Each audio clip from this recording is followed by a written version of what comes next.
बिस्मिल्लाहिर्रहमानिर्रहीम। अच्छा भाई, ये टॉपिक है हमारा इलास्टिक कोलियंस इन वन डायमेंशन। ये हमने पहले भी देखा था कि इलास्टिक कोलियंस में काइनेटिक एनर्जी और मोमेंटम दोनों कंजर्व रहते हैं, और लास्ट टाइम हमने कंजर्वेशन ऑफ मोमेंटम और conservation of kinetic energy apply करके फाइंड किया था कि relative velocity of approach before the collision वो इक्वल थी relative velocity of separation after the collision. Collision से पहले वेलोसिटीज v1 और v2 हैं। कोलिजन के बाद हमने वेलोसिटीज u1 एंड u2 ये कंसिडर किए हैं, टू बॉडीज जिनकी मैसेज m1 और m2 हैं। नाउ यहाँ पे हमने इनकी फाइनल वेलोसिटीज डिटरमिन करनी है u1 and u2 after their collision. ठीक है, so to determine their final velocities after the collision तो हमारे पास दो अननोन्स हैं u1 and u2 which are the final velocities of m1 and m2। तो इनको फाइंड करने के लिए हमें दो इक्वेशंस चाहिए। एक इक्वेशन हमने ये ली है जो कंजर्वेशन ऑफ मोमेंटम की इक्वेशन है। Initial momentum of the system is equal to final momentum of the system, इसको इक्वेशन 1 कह दिया हमने। और एक इक्वेशन जो हमने डिराइव की थी पहले, relative velocity of approach is equal to relative velocity of separation, इसको हमने इक्वेशन 2 कह दिया है। नाउ इक्वेशन 2 से आप u2 की वैल्यू फाइंड कर लें।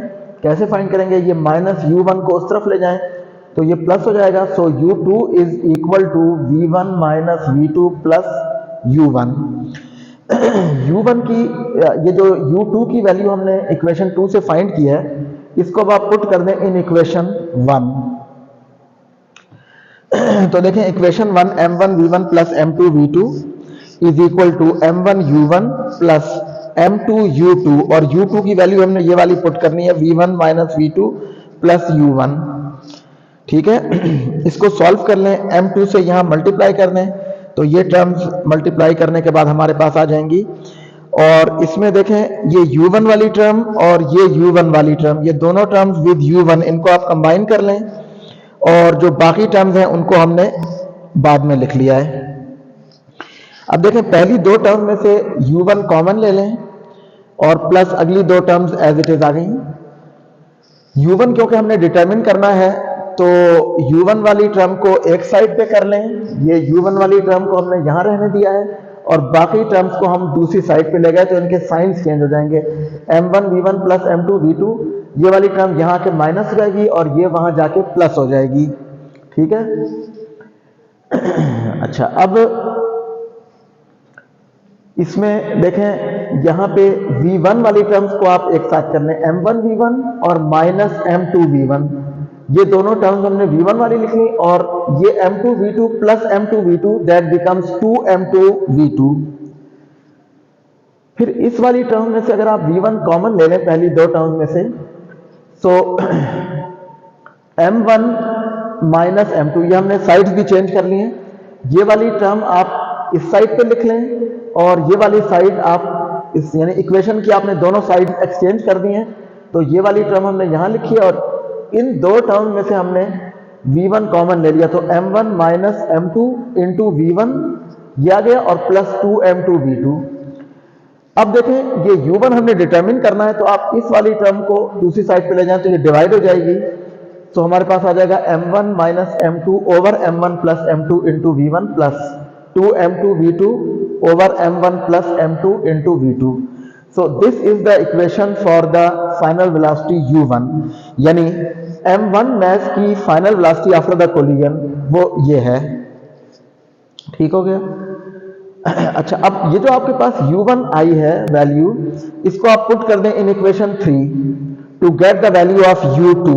ठीक है, u2 की वैल्यू आप इक्वेशन 3 से फाइंड कर सकते हैं।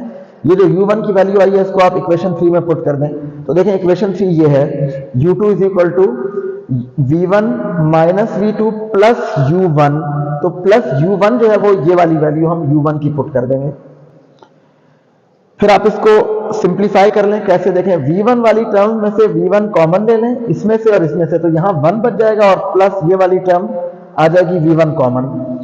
फिर बाकी जो दो टर्म है उनमें से V2 कॉमन है, तो V2 जब कॉमन लेंगे तो ये वाली टर्म हमने पहले लिख ली है -1, ये इसमें से हमने V2 कॉमन लिया तो -1 आ जाएगा।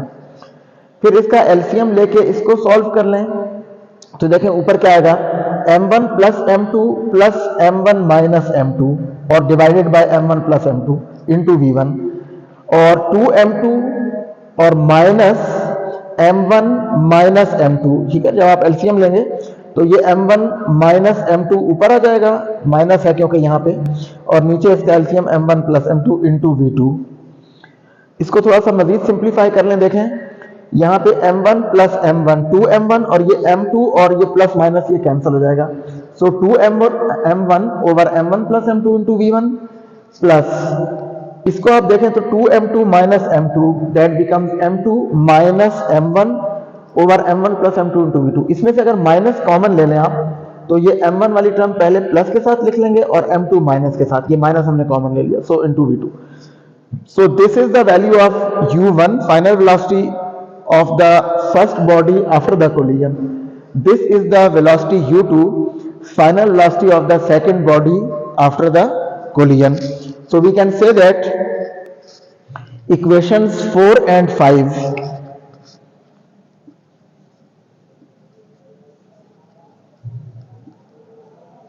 give us the final velocities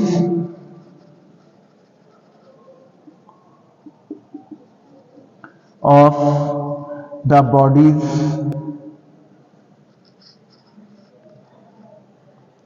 m1 and m2 respectively। ठीक है, आप इक्वेशन 4 से u1 की वैल्यू फाइंड कर सकते हैं और इक्वेशन 5 से u2 की वैल्यू फाइंड कर सकते हैं आप। These are the final velocities of the bodies after the collision. तो ये हमने सिंपली जो हमने कंजर्वेशन ऑफ मोमेंटम वाली इक्वेशन थी वो यूज की है, और जो हमने कल इक्वेशन डिराइव की थी relative velocity of approach is equal to relative velocity of separation, वो वाली इक्वेशन यूज करके, दो इक्वेशंस हैं, दो अननोन हैं, तो हमने इनको साइमल्टेनियसली सॉल्व किया है इन इक्वेशंस को to get the values of two unknowns u1 and u2। ठीक है, so these are the final velocities of the bodies after collision.